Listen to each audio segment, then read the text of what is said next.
Hey guys, Speggernet Ryan D-Bar here. I got some cool stuff I'm about to do, actually for the next couple weekends. I did not want to talk about Clarksburg.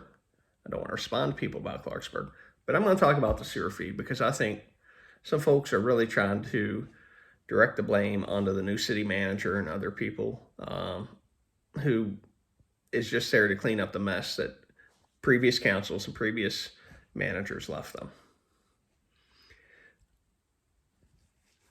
First of all, I want to say that this exists because Clarksburg's sewer system is over capacity. Other communities are paying this fee because they use our sewer system. If they don't want to pay the fee, they can build their own sewer plant. Or they can, ask Bridgeport, who has its own sewer plant, can we use yours? I don't think Bridgeport has to pay this fee. So I want to talk to you about the capacity issues in Clarksburg. We have about 6 million gallons of primary treatment capacity.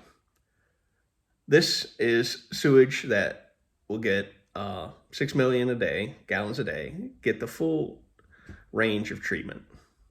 Then we were required to build 8 million gallons of secondary treatment capacity. This is for times of high water when the sewage plant's over its capacity and don't want to dump the sewage in the river. So we put it in these secondary tanks and at least treat the germs to try to get it somewhat safe before it's released in the river. We were supposed to be testing that secondary sewage before it went in the river, and we were not. We got caught and got in trouble for it a couple years ago. And the reason we weren't testing is because we did not provide the sewer plant with enough money to buy the chemicals to do the testing. They came back and said, absolutely, we're going to get fined. The city's going to be levied heavy fines if you don't give us this money. So they coughed it up, gave them the chemicals needed to test the water. The sewer, I mean. However, in reality, that 8 million gallons of secondary storage isn't enough. We've been hiding that fact by just diverting raw sewage into the river upstream before it gets to the plant. It happens all over Clarksburg. There's plugs all over Staley. It's part of the reason there's sewer stoppages. We have not spent the money to maintain our sewers the way that they should be. They should be vacuumed out regularly. And until recently, we didn't have a vacuum truck. I think Jerry Riffle pushed for that, and he was called crooked by members of the last council. I know of one leak right on Ferry Street behind the planing mill, where even in times of low water, 700,000 gallons of untreated sewage is going in the river.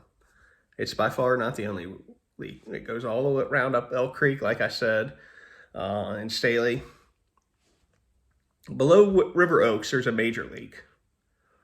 Nutter Fort Stonewood took their American Rescue Plan Act money to replace their sewer mains, something like 3 miles of sewer mains between them. And then Harrison County Commission gave Quietdale PSA money to build more lines to connect into Clarksburg system. And it doesn't matter because it's all going into Elk Creek. It's not getting treated. That's the reason we have to have this fine, or this fee. If we don't do it, we're going to be fined. The city of Clarksburg agreed to a set of steps that they would take about 15 years ago with the DEP. Some of them were taken. And the 1% sales tax was put in place to do more work. Disgraced former Mayor Ryan Kennedy and others did not want to use that money for its intended purpose and diverted it into other things. Furthermore, when they got money, American Rescue Plan Act money, intended for water and sewer, they did not want to use it for that purpose either. The blame goes back further than them. At some point in the mid-2000s, Clarksburg was inspected twice, and one time they were caught that their MS4 inspector, who had a bunch of other hats, I heard a recent city former city manager, for current councilman say, why are we hiring all these new people? We had us all combined into one position before. Yeah, and he had too much to do and he didn't do it. We were fined because he and his partner couldn't prove that they went to Charleston for the training. And then later they were fined because they couldn't provide any records or logs where they inspected the sewers weekly like they said they would do. We've been neglecting our water system for a long time and pretty much getting by with it because the state of West Virginia is shorthanded and short on funds and didn't have the money to catch us until EPA got involved in the lead water suit. And then it was suddenly a very big deal because the EPA told us you have to put phosphate in water. And then the water board's like, oh, whoa, we don't want to do that. We don't know the effect it'll have. What they meant was you put phosphate into the river where there's sewage and all this germs and stuff from Clarksburg's sewage.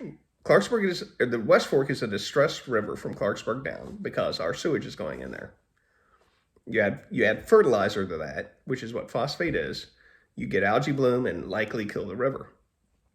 So we were in violation of that EPA order for like over a year because we had to study the effects of putting phosphate in the river. So during all that time, lead in the water was still there, unmitigated, because City Clarksburg Sewer Board hadn't upheld its end of the bargain. I'm not really putting on the sewer board. I'm putting on the city above them. And so it's all just come to a head. And I know you can say it's an unfunded mandate.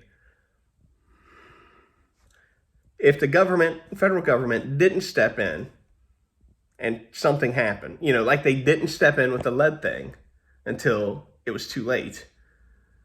It's too late for those kids that had lead poisoning and the people that got cancer and died. It's too late for them. And if they hadn't stepped in and make us fix our sewer stuff now, it'll be too late when the West Fork dies and everything in it dies. It's got to be done. And if you're looking for people to blame, it's not the current manager or the current council. They're the ones that are left to clean up the mess that 30, 40 years of people before them created or allowed to happen because they had other priorities of other things they wanted to build, other programs they wanted, other ways they wanted to spend the money rather than basic services. Holler at you later.